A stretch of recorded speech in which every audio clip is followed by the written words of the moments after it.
I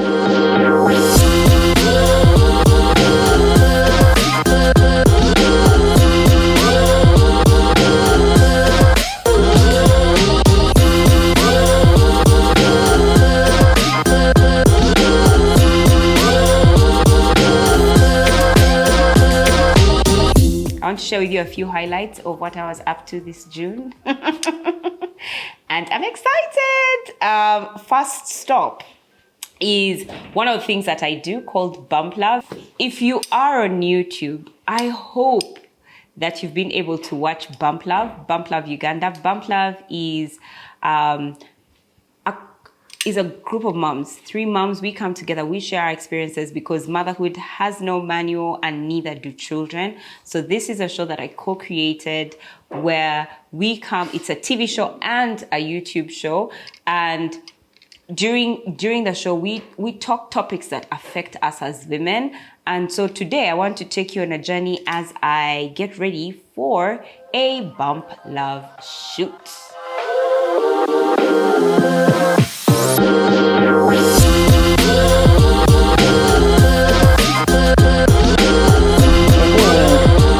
So usually my process starts by doing makeup. So I get my makeup done.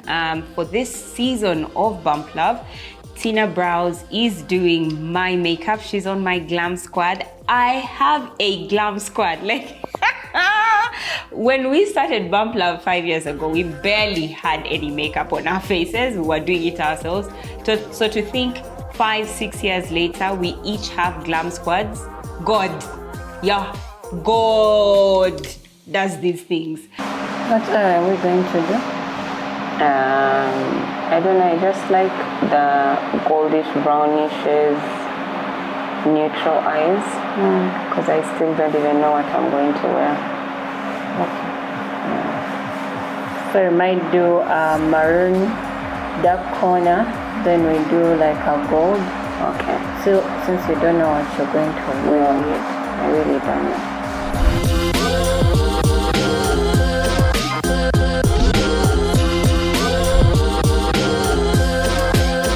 Today, I'm taking you around one of our Bump Love shoots. I've done my makeup and I'm on my way to Kadia to pick up my clothes for the day, for the shoot.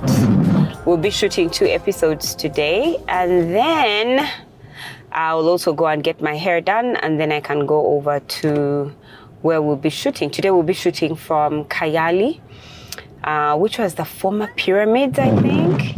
Yeah, it was the former pyramid. So that's what we're up to today. Woo-hoo.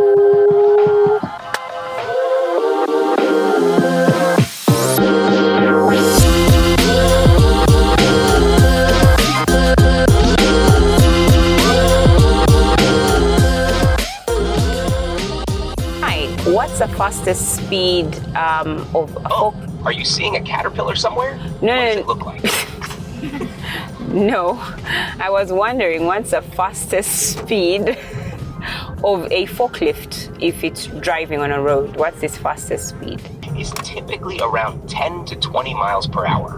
It's designed more for power and lifting capacity rather than speed. Are you looking into forklifts for a specific project or Could you give that to me in kilometers per hour? Sure, that would be approximately 16 to 32 kilometers per hour. Oh, man. The speed of forklifts. What? 16 to 32 kilometers per hour? My son thought it would be 80 kilometers per hour.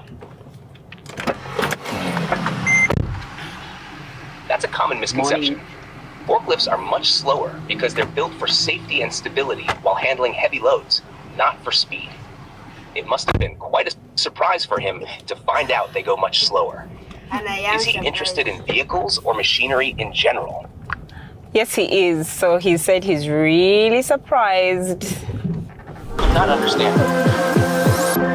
Guys, I hope you've been to Kadia because Brenda,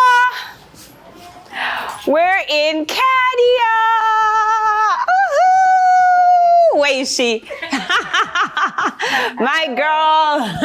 Oh, good to see you. I know, camera. She didn't like cameras. I'm glad I've surprised her. Good for you. How are you? Hi, sweeties. How are you? You're well? Thank you. My wardrobe is from Kadia Fashion House, and so Brenda is here getting me ready.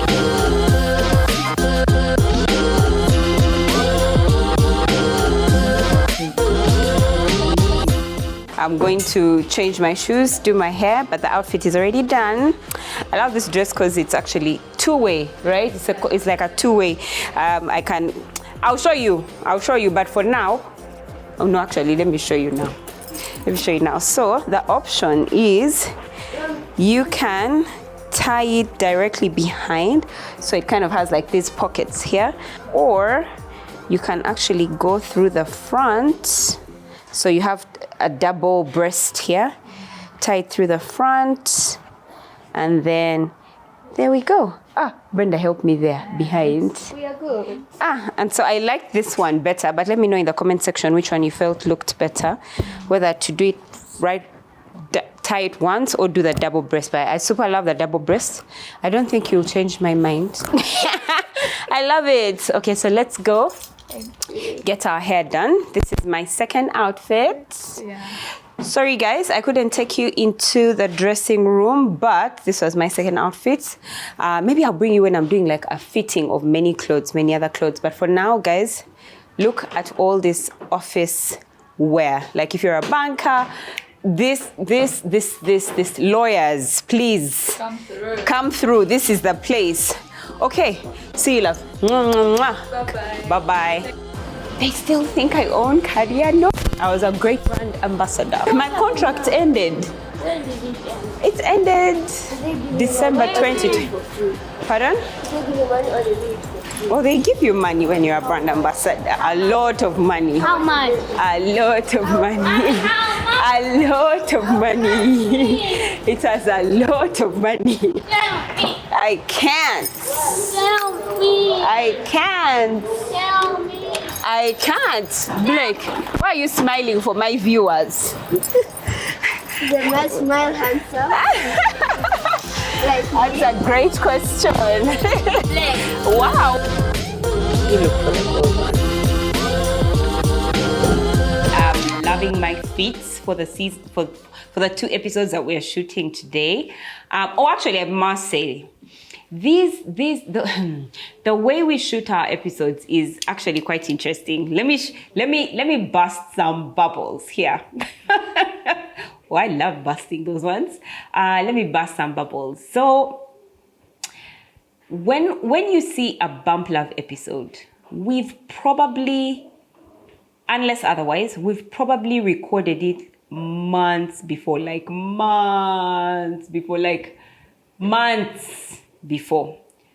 Only a few times are we feeling like, oh, that episode that we did last week, let's do it this week.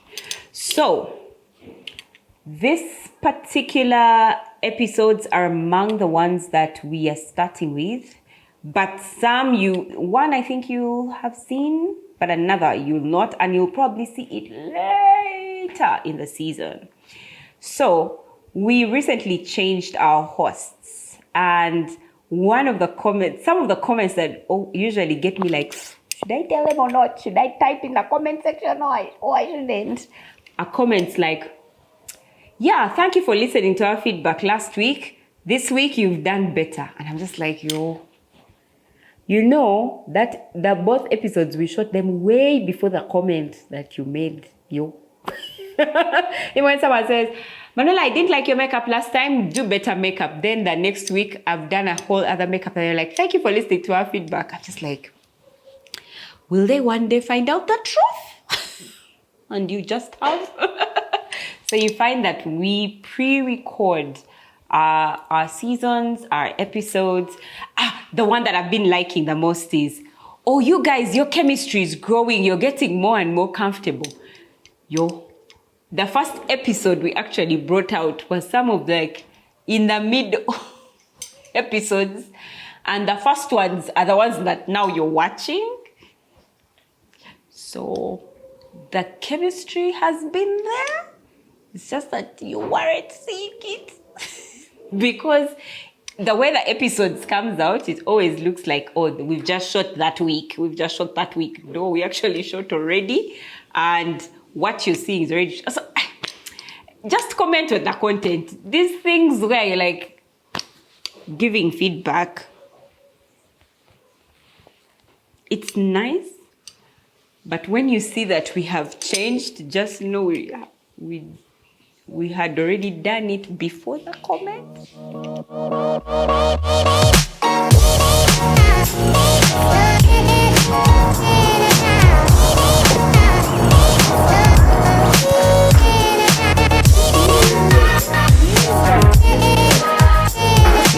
Today I think we'll do a side, but won't a side part take me long? I was going to say we can do that one which is on the side, that's like... I'm a creature of habits.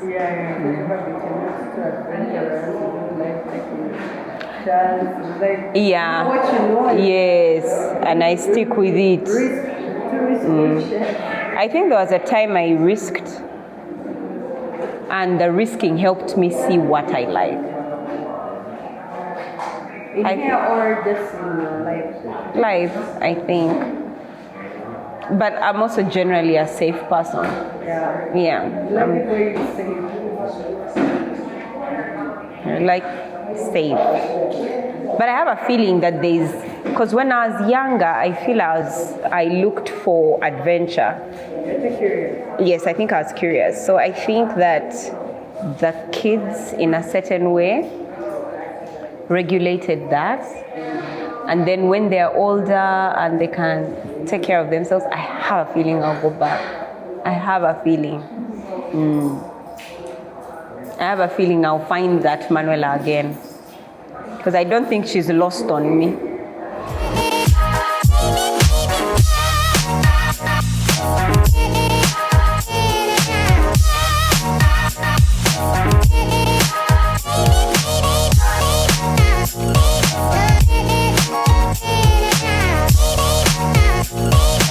Wow, so we go, eh? We go.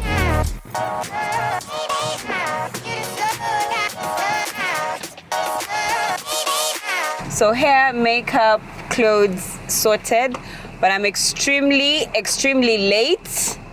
Late.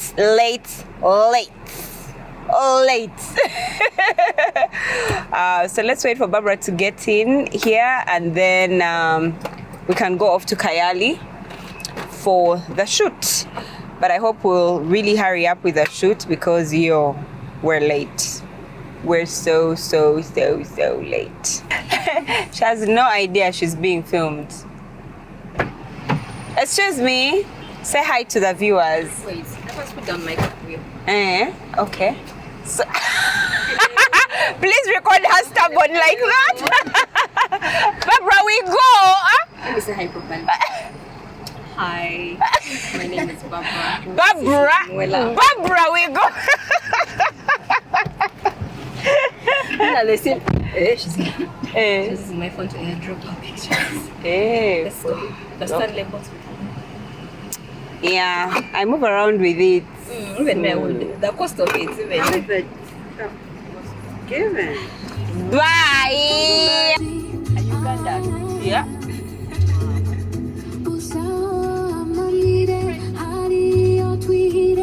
You want pressure? Let her listen, Ko.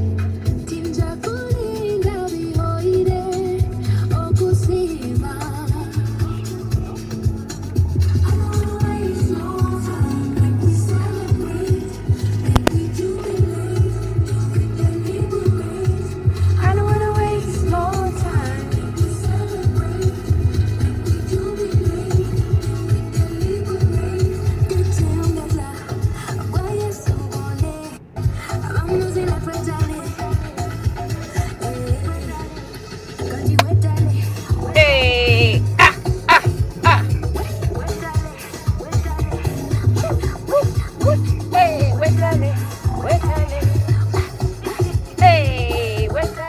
Actually, most times when we are shooting, when certain episodes that when they come out, we are at home resting, also as chilling, watching for the first time.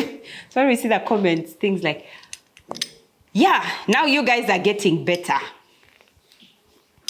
That happened like 3 months ago.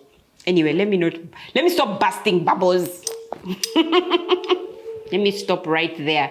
But I must say the comments that are talking about that topic, those I love. Like, I want to engage with you in the comment section about that topic.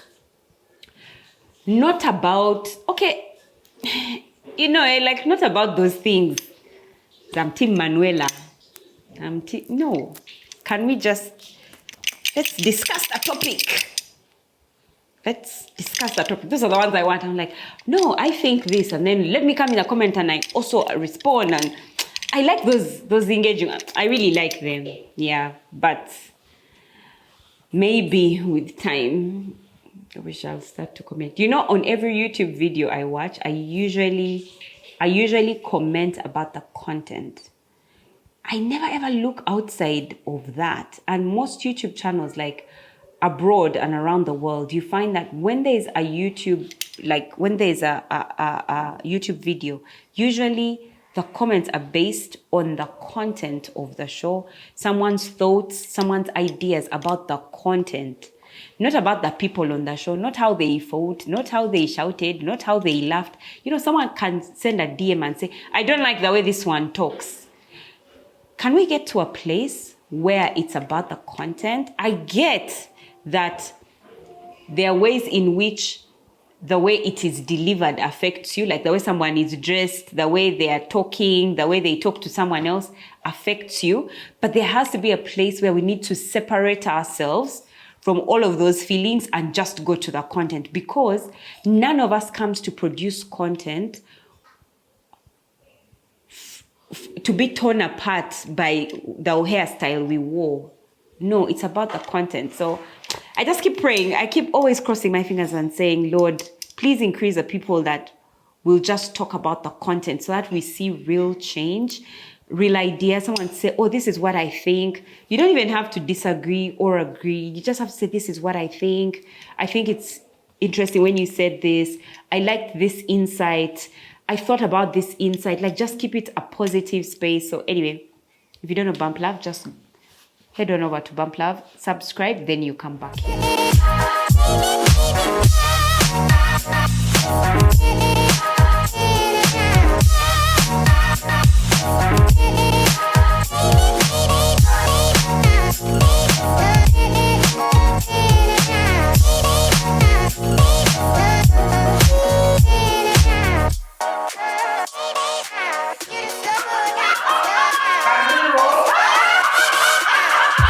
Immediately even does that, I'm like, Barbara Taina Mikwano Mirala. Yeah, the one, where is the father? Where is the father of the children? Because, see, for me, what I ask myself, in my, of course, they will abuse me. That's the whole thing, it's fair.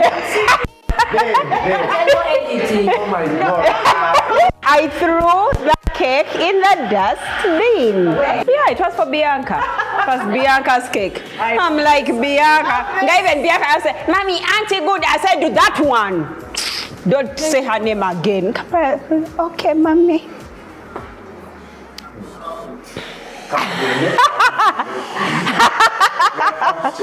Yes, that is Mr. Mulondo checking on me, guys. Hi. So we'll say hi to the masses. The edit of this show, please, let's say family.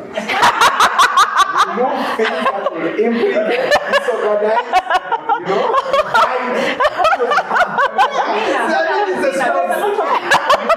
it's a very small city. So we are laughing about this now. But at the time, I was throwing cakes in the dustbin. very nice. Thank you, baby. See you. We don't want him to remove my makeup. Kale, see you later. So guys, we're going into the second show. This is the first time that Beverly and Barbara have been hosting the shows. So it's so good to just be there and I'm relaxed as I wait for them. Yeah. Oh, by the way, episode to find out what Brian was talking about. I threw cake in a dustbin. You also see it.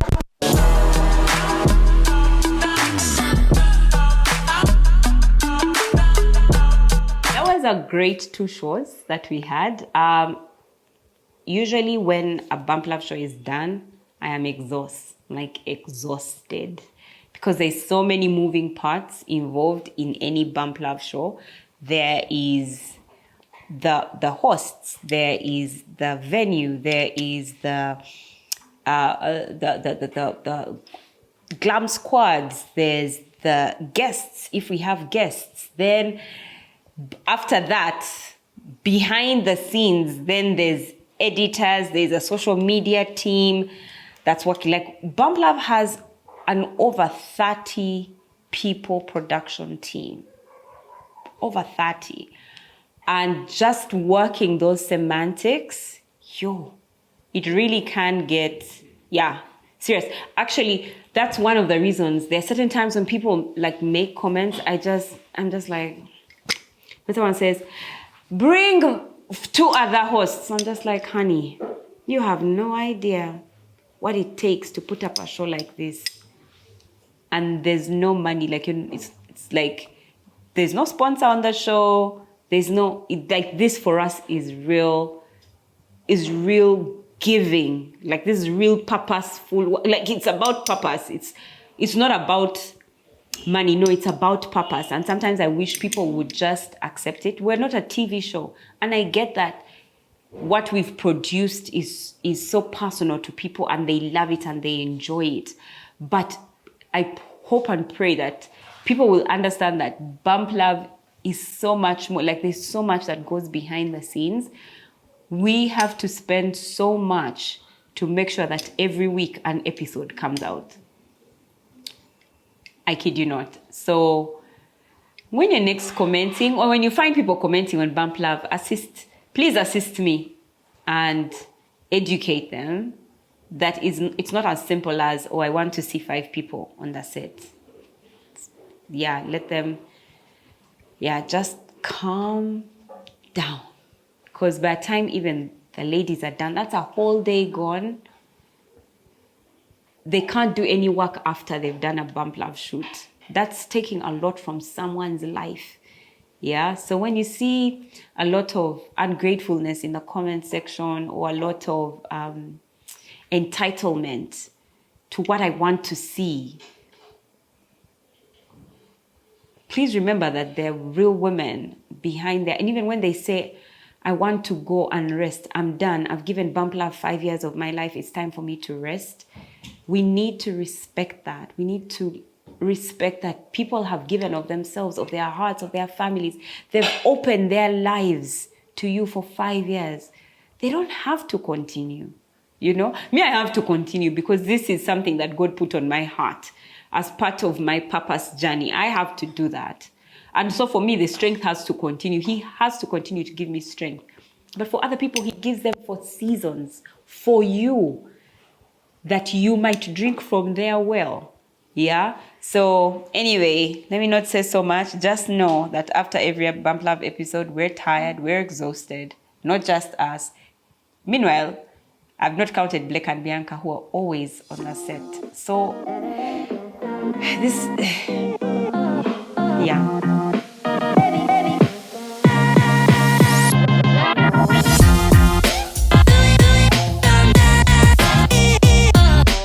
How you doing, girls, loves, guys?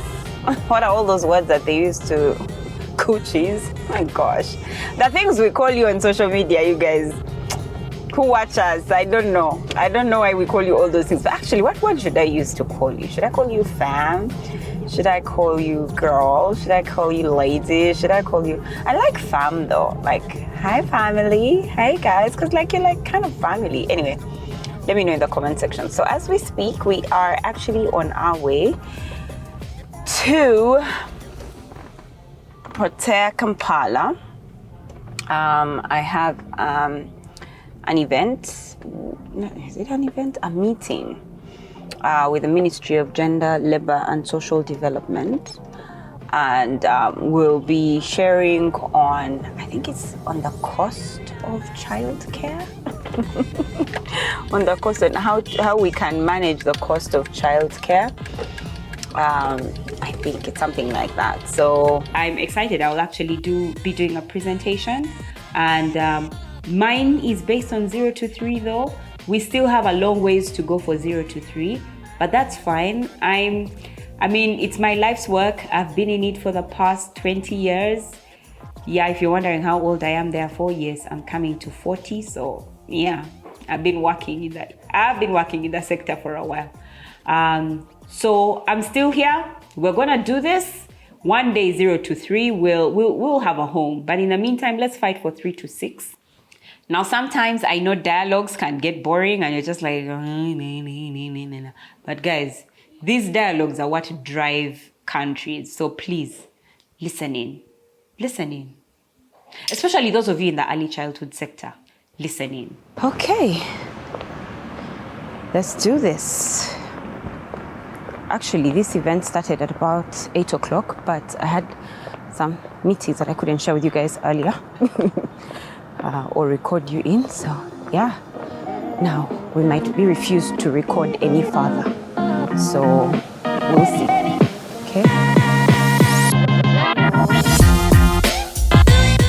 The early childhood care and education policy was approved. It was signed. For me, the benchmark of the policy was 2 things. On the background that early childhood remains in the hands of the private sector. First of all, the policy before did not have much about ages 0 to 3. This time it does have, but it's a very small portion. A bigger portion of it is 3 to 6, which is nursery school. And essentially what the policy is saying is that because nursery school is in the hands of the private sector, there is need for government to come in to give a standardization, okay? So what's going to happen, the back of the policy is that all children have quality start of education. This policy has been a long time coming. We have celebrated, we have hugged. I don't know how many times it has gone for signing and it comes back to us, and we've continued to pray over and over again. Why? We cannot say that early years is the most important period of a child's life and you don't show it. You don't put money where your mouth is.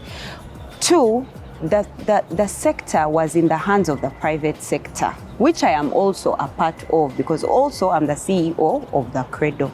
But you see, all children, if we are to move as a country into middle income status, all the children, we need to move with as many children as we can, leaving no child behind, for us to be able to move our country. So with these regulations, with this licensing, with all the different areas that have been discussed inside this policy, it means that at least for the very least now we shall have a certain level of standards, a certain level of quality, so that we can provide for all the children of Uganda. That's what it means for us. So this entire conversation has been about you people discussing what we do. And so it's such an honor for me to be seated here so that I can share from the service provider point of view. We've been in existence for 10 years. So if you need any preliminary research on workplace childcare, on how it improves productivity for women or not, on how on the outcomes for children, I am available to be of help, because I know how important this conversation is for our country. In terms of our conversation here on access, quality, and affordability, it's probably one of the hardest things to put in the same sentence. You can't put access, quality, and affordable in one sentence. Nobody can, no country so far has been able to even do that as we speak right now. So it's an important conversation for us to have, because we need to tear childcare apart and build it up together if we are to have this access, quality, and affordability in the same sentence. One of the challenges I give most parents is to look at their budgets and their expenses every month. You'll find that over 70% of your expenses is going towards your children. Nobody else. It doesn't go to you. You'll buy for your children more pairs of shoes than you will for yourself, because they are growing, and when they grow fast. Didn't you buy shoes last term? How many of us are already looking for uniforms for this term? Because you can see when you told them to try on, the uniform did what? It lifted up. And yet for you, you're still the same size. So you can wear the same suit 3 years, but none of us can give one child the same clothes to wear for 6 years. It's impossible. But some of us, we have some clothes, we even boast. I went to this country and I bought this dress, and it's up to now, since 2004. We're now in 2024, you've worn a dress for 20 years, and it's still possible. So you find that your budget right now, as we speak, predominantly goes towards your children. So the expectation of service providers that you who's spending 100%, 70% on your children, somehow, by some miracle, we're going to multiply. I don't know how we are going to do. I honestly don't know. And then on top of that, quality.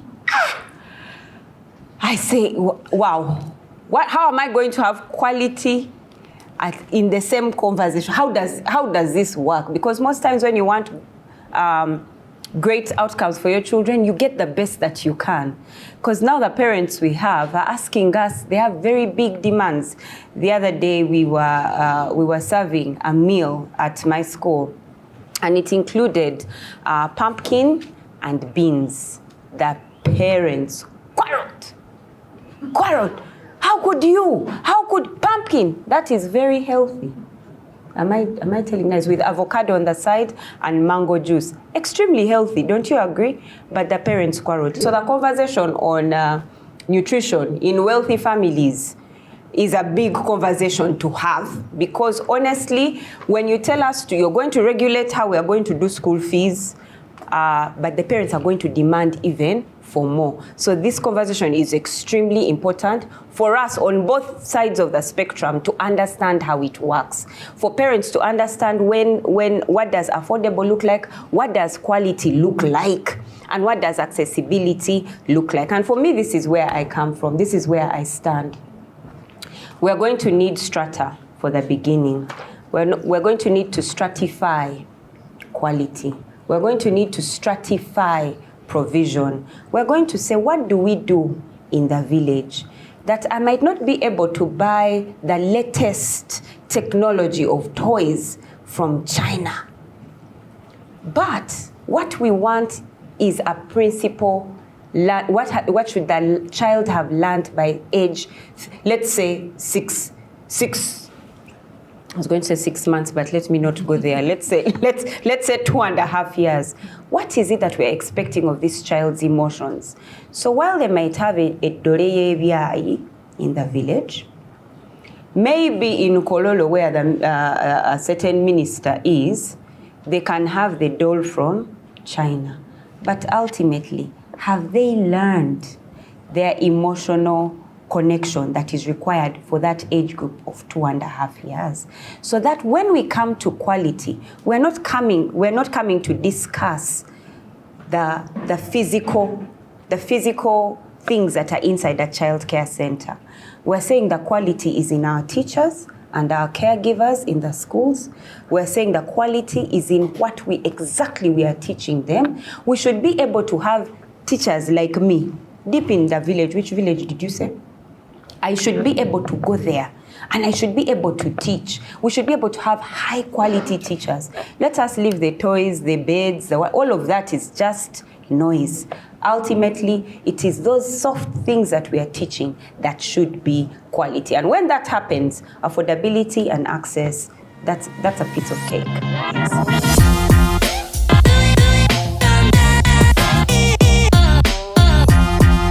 Teachers, the teachers in the kindergarten section are now going to be, for lack of a better word, in the layman language that I can say, are going to be held as important as the ones of P1, P7, nursery, or university, because it should be a seamless process. Because what they're finding is that when you don't deem the teachers of nursery school important, you find that P1, the children are doing significantly poorly than those that at least were able to have good teachers in their nursery school. So those two things I found quite important. How can we get quality education accessed by all citizens of Uganda? And also, can we have good teachers in nursery schools? That was, for me, was the win. But usually Uganda has very good policies, very good laws, very good bills. The problem comes in implementation. And that's where I continue to thank God that the early childhood sector is still in the hands of the private sector. It's a huge opportunity for us to make the biggest changes for our children. This is a time for us to make early childhood what it really is. Let's stop disrespecting the sector. Because when we do, you find that every stakeholder starts saying, government, help us. Let's respect this sector. Let's invest in the sector. Let us have a very good, let's go to kindergartens, and our kindergartens are great. Let the world talk about Uganda's kindergartens and how great they are. So that them being in our hands, like this is the one sector where you can't say government, tuyambe. It's in your hands. It's in our hands. We have to do right by the children of Uganda. So I really hope that we can do it. So without the law and without the policies, it has meant that many providers have decided what they want to do with their children, and it has not been standardized. So you find that the type of children coming out of our country are different.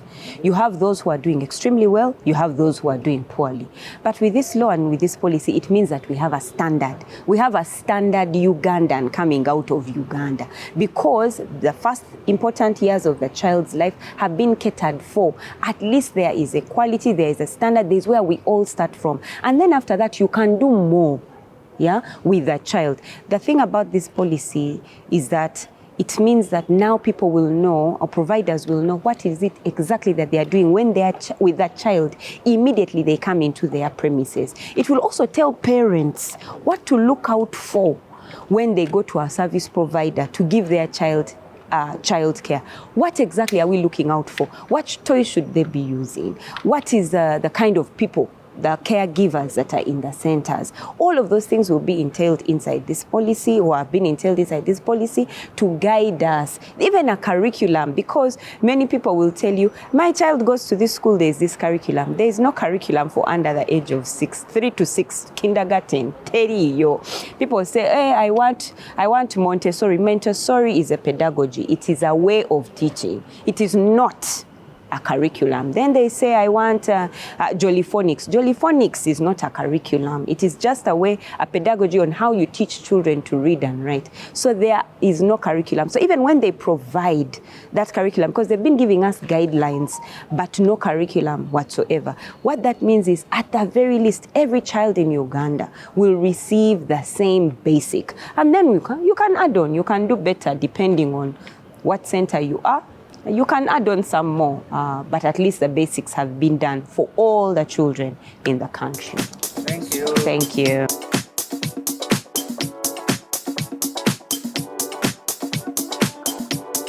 This year, I was privileged to be one of the influencers that was selected by Mary Stopes Uganda Hospital to do a campaign on every stage of a woman. And essentially, the hospital is calling on women at every stage of their lives to find out more, to get more information, to get checkups about their reproductive health. Mary Stopes opened up a hospital about a year ago, and so they're encouraging women to go and get themselves checked. I think for me, the reason as to why it was important for me to say yes to this influencership. So this year, I and I want to say this with all manner of carefulness. I prayed and I asked God to give me clients for influencership and brand ambassadorship that would transform lives, and not the ones where it's just we're advertising and we're having a good time. Yeah, I really wanted those ones that would change people's lives, that have an impact on their lives. Now, I've shared my story before. I went to India to take my mom for a body check, a full body check. And during the tests, she asked me to also take some tests. There were some tests so the way they do it in this particular hospital, is called the Apollo Hospitals, is that every age group, every stage of a woman, they have particular tests that they think you should take by all means, apart from the full body check. So the full body checks, I can go in and say I want a full body check. But even if I don't say I want a full, when I don't say I want a full body check, they're like, how old are you? 38. Okay, for 38, we advise that you do A, B, C, D, and E tests. You don't need a full body check, but do these tests. So my mom sees the test and goes like, Mimi, do those tests. So that, because she saw that some were matching with hers, so she was like, so that I can have someone to be with. And I'm like, okay. Little did I know that a few days later, after our tests, they would be calling me into hospital. I remember the doctor called me and asked me to go into her room. And then there were so many other doctors. And I was like, oh my God, what's happening with my mom? What's happening with my mom? I was like literally already in tears. I tell the doctor, what's wrong with mom? She's like, actually, it's not your mom, it's you. I'm like, what? What's wrong with me? And so they found that I had precancerous cells. Precancerous in my cervix. Precancerous cells means they are not cancerous yet. And that any longer they stay untreated, unworked on, they do become cancerous. And so you can get cervical cancer. So I believe, so I've always done my tests. I've been planning my year such a way that every year I do my tests. So I've always been testing. I've been getting my pap smears done. Every 3 years, I was getting my pap smears done. And this particular year was actually a third year for me to do a pap smear. So they did find the precancerous cells. And I remember going before God because, so they needed to check the cells. So they found cells, right? They needed to check the cells to see if they were precancerous, or if they were cancerous, or if they were not cancerous. So when they took my samples, I remember going home and praying and saying, Lord, I don't know, and just praying all of these things. And I remember God saying to me that he needed me to come into India to find that out and get that sorted. So I get into, and I remember immediately we got into the room. They told me they're precancerous. I need to get some small surgery done really quickly to completely erase the risk of me having cervical cancer. And so they did the surgery immediately. Like, it didn't wait. They didn't wait for a second opinion. They just worked on me immediately. And within a day or two, I was back up and I was ready to come back to Uganda. And my mom was fine. There was nothing wrong with my mom. The one who we took for treatment, the patient became the attendant and the attendant became the patient. So that's what happened. And so I'm always in a place, like when the opportunity with Mary Stops came, I was like, I want to encourage moms, women, go and get tested. Just go and check. Go and check. Putting your head in the sand and pretending it doesn't exist doesn't help anybody. Go get tested. Just test. Just test. The thing you're fearing might not actually be there. Or the thing you're fearing might be in its most preliminary stages and something can be done. So go and get tested. Yeah, the breasts, the ovaries, the fallopian tubes, get the cervix, get everything tested. Get it tested. So this was a huge opportunity for me, I felt, to impact women's lives, because early testing saved my life, I believe. And so I thought I need to tell other women to do the same. We need women to stay alive. We need mothers to stay alive. And if testing and early detection will do it, let's do it. Yeah? Let us do it. I would be doing a consult. I think I've understood. I'll be doing a consult. Manage your cancer screening journey. Oh, I thought it's where we're doing the one of me going into menopause. So I knew I'd understood. I was even like, I think I've clocked here. What? No, because with this, if we have to do PCOS here, that guy inside is where we're going to talk about PCOS. Okay. Does it? But it does make sense for me to do PCOS? Yes, it does make sense for you to do PCOS. Or you So I'm can not do finished. menopausal if why you prefer. Are you Okay. comfortable in talking menopausal? That's a fact I can't run away from. I'll be going into 'cause- menopause one day. Yeah, absolutely. Yeah. So What's the average age that people get into menopause? 45, but as early as 40, some people. Have. Let me call Susan and see which kind she would prefer for us to have a conversation with. Sure. It's menopausal or These words, they've never played me like today. I think because each of them, every time I'm working with them, I see one at a time. yes. So trying to put all of them together, it has So you see, taken. family planning services and cancer screening usually put these together.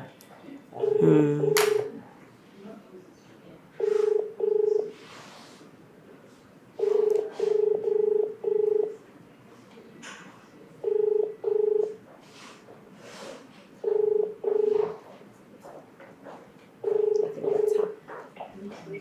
I see, Mike. Please come through. Consultation on 3. Yeah. Hi, how are you? You're well? Good to see you. See you too. Nice. Yeah. So we're trying to get Take me to a school. direction No, she's trying to take me to and school. You'll be better suited Yo. to take her to school so Yo. I don't confuse Yo. her. So we are thinking of having 2 videos covering 2 service elements. Yeah. So we have time. she has a story, a personal story with cancer screening, and that. But we don't have to do it if it doesn't help her. No, it does add something, but in the big catches, Yes. we were thinking it may not catch as big as the scope we Yeah, have. yeah. Was it true they will come for a screening? Yeah. And it's possible That's that the what we most. get from it is very minimal compared to the other side. The PCOS. Yeah. Okay. Because if it comes to treatment, we may not be able to treat. To treat. But Yeah. we are able to screen and to give you the results. Okay. Yeah, but when we go into the PCOS and its effects, Okay. it gives us quite a lot. Okay, gotcha. So now, So what do you we want? want 2 services. Yes, so we So can we're do- thinking if we do the cancer screening to be with the reproductive health guys. Yes. And But we then don't we have to do it. I get that. No, we will do it. We can do We it can for do that. screening and awareness. Yes, we can do it. How we're looking at it is this service. Is cancer is a big deal. Okay. Yes, and there are many people going through this whole process. But we're not very equipped as a cancer center. We can only do preventive health for it, which is really screening, the beginning part. Yeah, screening that, and I guess advice and things around what to do and what not to do, when to screen, when to check, blah, blah, blah, blah. Yeah. That's Okay. the most we can get to. Right. If they find you with cancer, then we need to. Yeah, I hope you enjoyed this vlog. Until next time, see you. Bye-bye. Mwah.